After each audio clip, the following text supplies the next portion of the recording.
Hello and welcome to another episode of X and Y.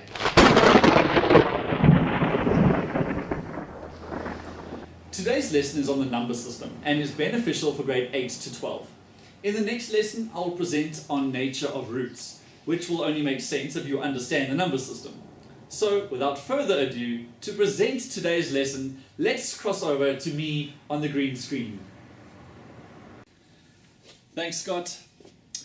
It's another beautiful day for mathematics. Let's see what the number system has for us over the next few thousand years.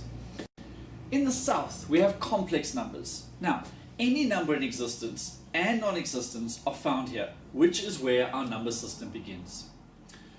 Moving up the eastern coastline, we have a cold front leading to non-real numbers. How can a number be non-real? I'm so glad you asked. Let's turn back to the studio. Scott? Thanks, Scott. Let's start by looking at a square. If I have a square with the area of 4, what's the length and the breadth?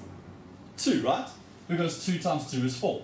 Now, what we've actually done is found the square's root, right? Now, the way a square root works is that what we need is the same number inside this root twice, because it's a square root, and then we find the same number, and we say, all right, one of those roots is then going to be 2. Now, we only need one root because it's a square, and if we know one of the sides, we automatically know all of the sides. The thing is minus 2 times minus 2 also positive 4? Yes. Now, I can't put minus 2 here because it's distance, but anyway. Right, which means minus 2 times minus 2 is also positive 4. And that's why the square root of 4 is actually positive or negative 2. What about the square root of negative 4? If I try and do the same thing over here, one of these 2's is going to have to be a negative in order to bring me back to a negative. But now, are these the same root? No.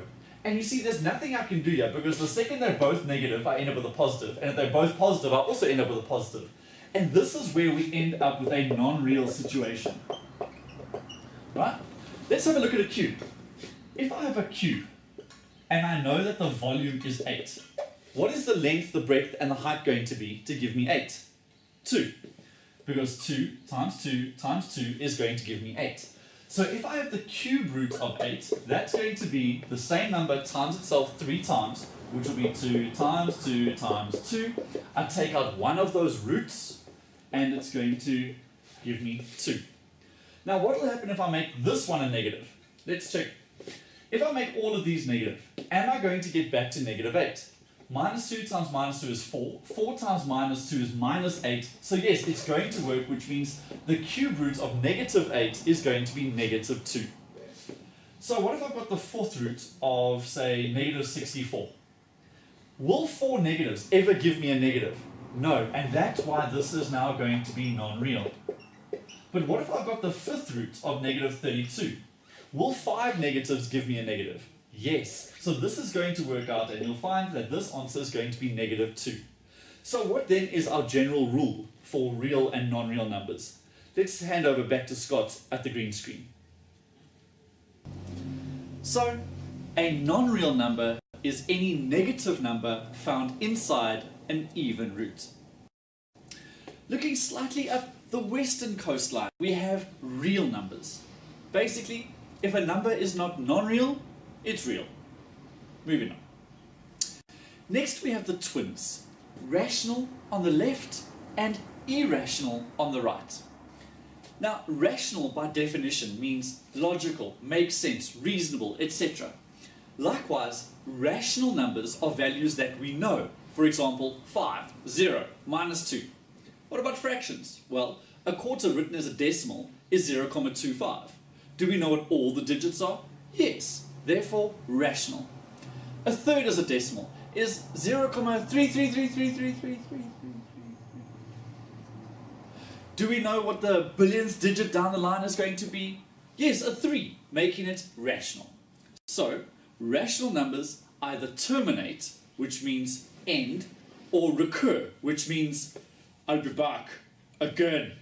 Now, irrational by definition means illogical, doesn't make sense, crazy, and so on. Now, we can see by the symbol that the irrational has got some crazy thing going on here. So irrational numbers are numbers that we don't know completely what they are. They are always going to have decimals that go on forever in an indeterminate pattern. Basically, just ask yourself if you know the answer.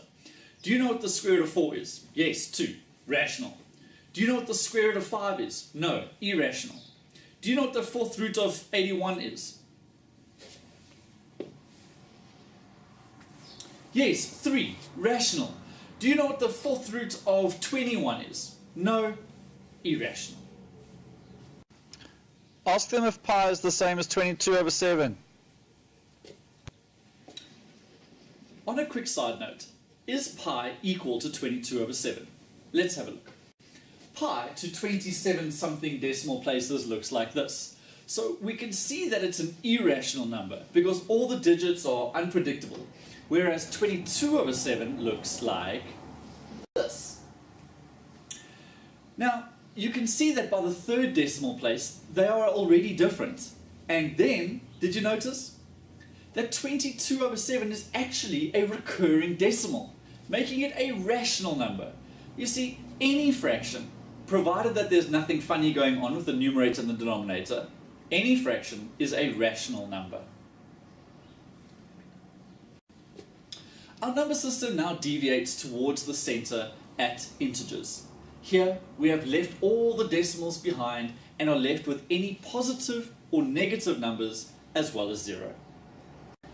Heading northeast from integers, we are now left with no more negatives. And as you can see by the little symbol, we start at 0. Here we find whole numbers. Carrying on with this system, we can see that now we have natural numbers. Count to 10. You see, it's natural to start at 1. Nobody goes 0, 1, 2, 3, right? So natural numbers start at 1, and again, no decimals.